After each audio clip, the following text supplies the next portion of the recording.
Alors, je vais faire une petite tier list. Les grands gagnants, les gagnants, pareil, perdants et grands perdants par rapport à 2022. On va commencer avec les pilotes, je ferai pareil pour les équipes, ça sera plus court pour les équipes pour le coup. Alors, Verstappen, hein, voilà, grand gagnant, hein, je pense que vu les records qui ont été battus cette saison, voilà. On va le mettre dans cette catégorie. Leclerc, deuxième, 308. Leclerc, ouais, grand perdant, je dirais quand même, hein. Pour Charles, terrible. Perez, troisième, deuxième, gagnant. Même si, bon, au final, cette saison a été quand même très moyenne pour lui. Mais entre les deux saisons, il est gagnant.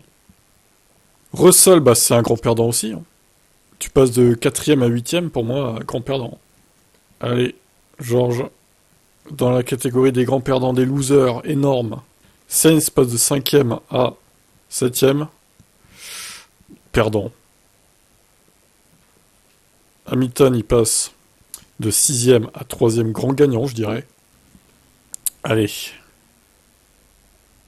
Surtout par rapport à son équipier, en fait. Grand gagnant. Norris, de septième à sixième, bah, gagnant sans plus, quoi. Pas ouf. Je serais même tenté de dire pareil, mais bon. 122... Ouais, non, gagnant quand même. Gagnant. Ocon, huitième. Et là, 12e. Ah, là, c'est dur, hein. Grand perdant, je dirais. Continuons. Alonso passe de 9e à 4e. On va grand gagnant. Le move était magnifique d'aller chez Aston au final. Continuons. Bottas, il passe de 10e à 15e. Oh, 10 points. Et là, il avait combien? 49. Oh, bah, grand perdant, hein. Et là, 10 points, quoi. Grand perdant, Valtteri. Terrible saison, hein. Tac. Bon, ça va quand même qu'il finit devant Joe au final. L'honneur est sauf, on va dire. Faut dire que l'Alfa Romeo, il marchait pas terrible.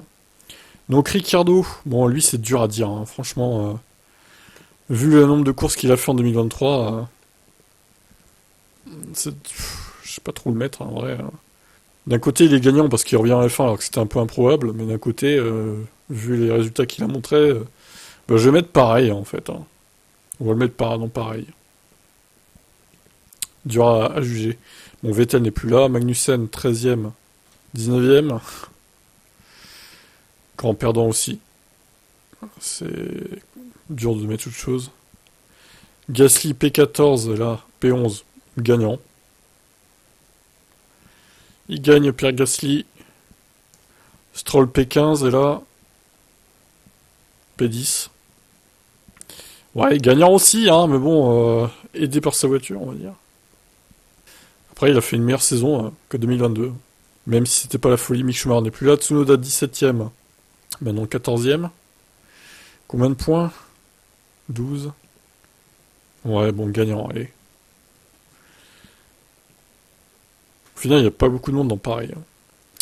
Joe 18. Et là... Ah bah si, lui pareil, voilà. Joe pareil.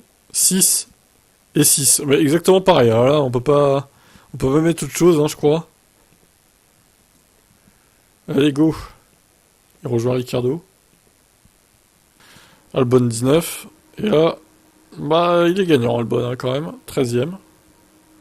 On le met dans le gagnant. Latifi n'est plus là. Alors, De Vries, bah... De Vries, comment le juger, lui? C'est un grand perdant, il s'est fait virer. Il s'est fait virer à mi-saison, grand perdant, hein, pour moi. C'est mort, hein. Et Hülkenberg, bon bah... alors, on va juger par rapport à son retour. Vu qu'il a battu Magnussen, je dirais qu'il est gagnant cette saison.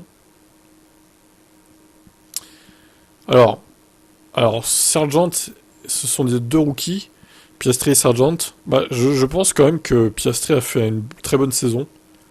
Est-ce qu'on le met dans le grand gagnant ou dans le gagnant? Dur à dire, hein. Après, il a marqué combien de points? 97 et Norris 205. Bon, allez, je peux pas le mettre dans le grand gagnant. Je l'aurais mis dans le grand gagnant s'il avait battu Norris à la limite, mais là, on peut pas. Objectivement, on peut pas, quoi. Allez, gagnant. Et Logan Sargent. Je vais le mettre en perdant parce que moyen, hein, cette saison, franchement, on n'est même pas sûr qu'il va rester au final en Formule 1. Voilà cette petite tier list, je vais faire la même chose pour les équipes. Dites-moi si vous êtes d'accord avec ça, sinon ce que vous changeriez vous en commentaire. Allez, ciao.